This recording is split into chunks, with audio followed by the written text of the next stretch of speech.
بسم الله الرحمن الرحيم. تحية طيبة لكل متابعين الغالين، يا رب تكونون بخير وصحة وسلامة. صباح الخير حبايب، شلونكم؟ طبعا اجيتكم بهذا الفيديو الجميل، ان شاء الله ينال اعجابكم. ونبتدي الفيديو ونقول اللهم صل على محمد وعلى آل محمد. طبعا بديت الفيديو من الريوق. ريوقنا كان جيمر عرب. طبعا احنا صار فترة كلش طويلة ما جايبين الجيمر العرب. ليش؟ لأن الدنيا حارة، وبالحر الواحد ما يدور أكلات تكون دسمة، أكلات خفيفة.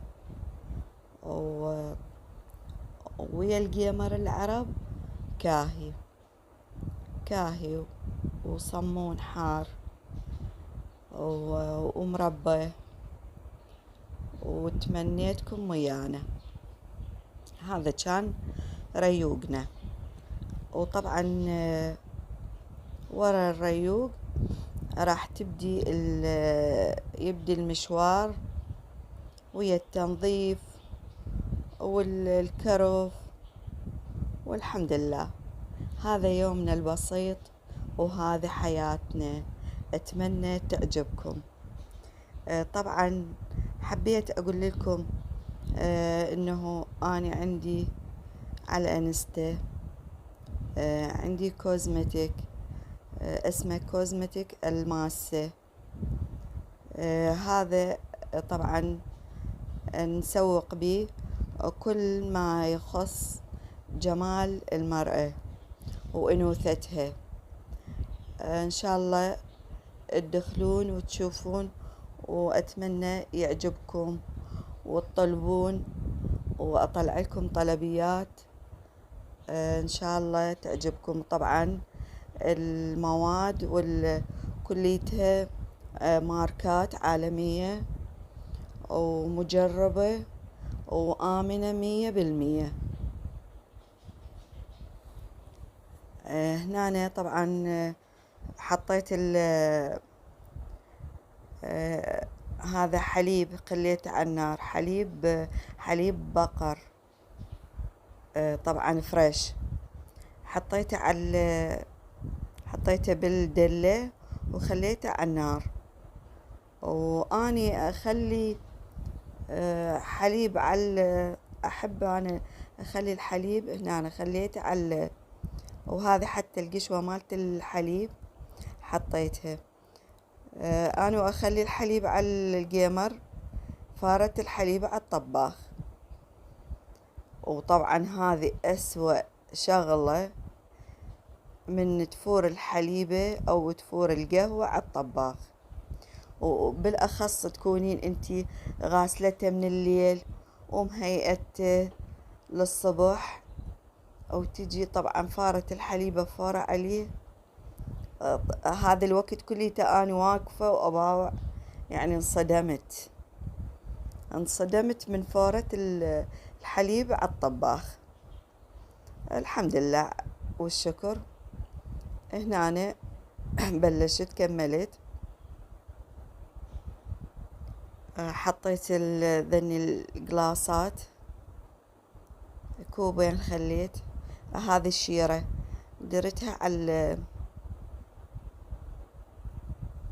الكاهي. وهذه مربة المشمش، لا، مربة التين. طبعا أنا أحب مربة التين، كلش أحبها. بس للأسف السنة ما سويت، كل سنة أسوي، السنة ما سويت. حيل غالي السنة، حيل غالي التين. وهذا ريوقنا، وسهمكم العافية حبايب. وهذا بلشت هنا. أنا عندي أبونا تسوق، جاب مسواق الأسبوع، والمسواق جايبه هواي خيار وياه، فسويت قلت أحسن ما يذبل.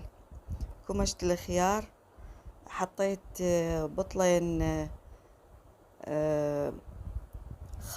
الخل البدوي، حطيت بطلين بهذا الجدر وخليته على الطباخ على الماء شوية، يعني ما فار شوية، صار حار.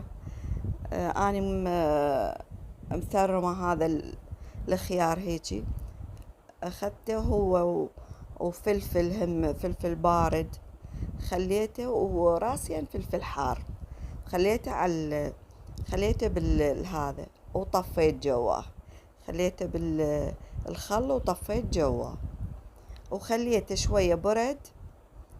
وجيت حطيته هنا بهذا السطل، او خليت وياه ثوم، وهذه عنبة عندي، عنبة خليتها وياه، هم تعطي للطرشي طعم ومزازة كلش طيبة.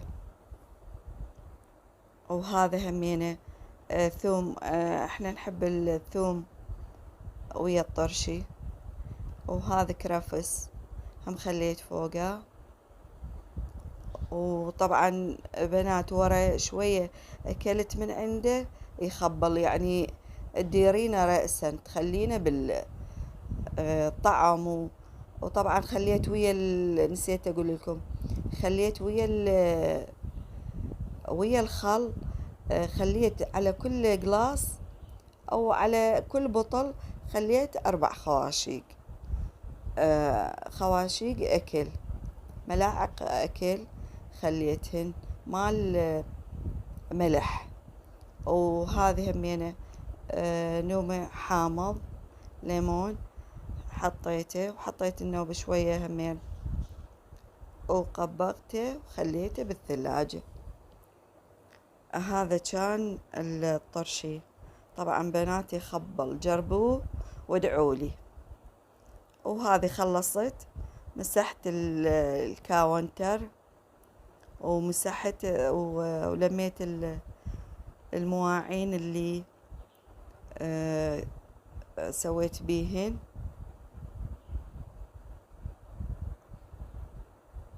اللي كملت بيهن الطرشي، غسلتهن.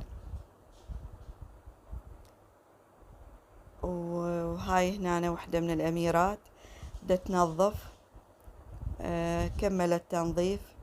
هنا شفت هذه المخدة ما عجبني الوجه مالتها، فبلشت فسخت الوجه مالتها وخليته ويا الهدوم الوسخة. وهذا صوفي وغراضة. هذا طبعا ماعين رجعت عليهن، ماعين الطرشي غسلتهن. وطبعا أول بأول أم البيت من تبدي تسوي شغلة وتغسل أول بأول الغراض اللي أو المواعين اللي تستعملهن، راح تخف عليها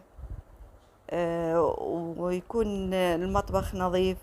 ولو هو طبعا المطبخ ما يخلى من المواعين، بس تحاول يعني قدر الإمكان أنه تقلل من المواعين. وطبعا هذا يومنا، هاي لحد الظهر اني كل شي مخلصة. اما الطبخ، الطبخ هنا كانت اللي تطبخ هي الأميرة اللي رجعت لكم. ان شاء الله تحصل لايكات ومشاهدات، لأن غابت عليكم كلش فترة كلش طويلة.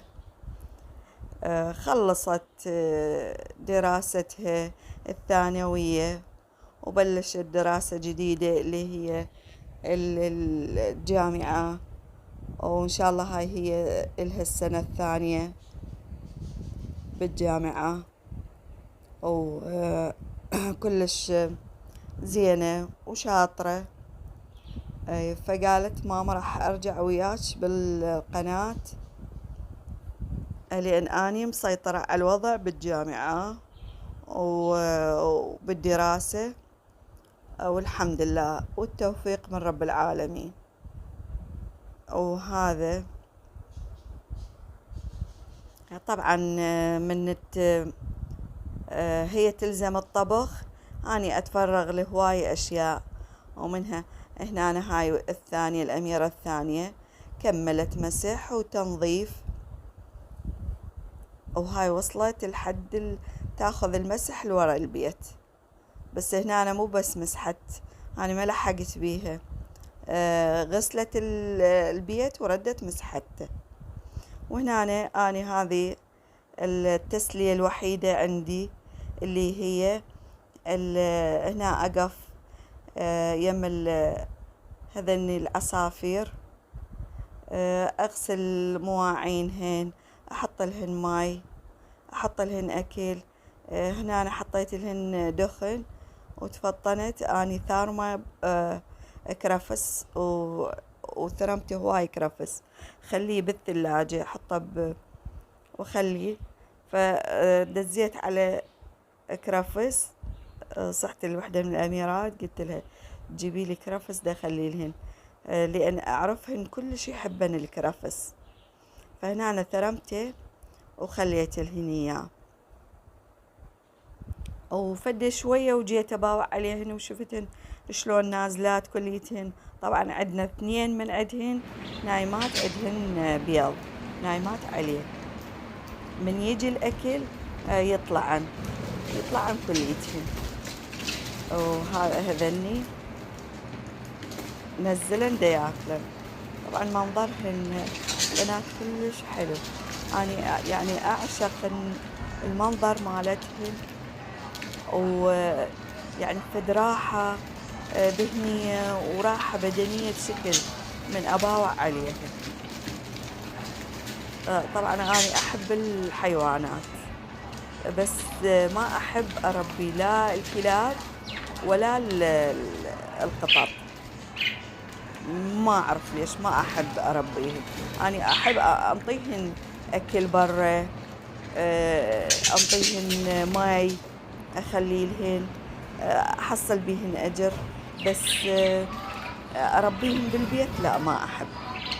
بس أحب أربي الطيور، لهذني العصافير، البلبل أحب أربيه.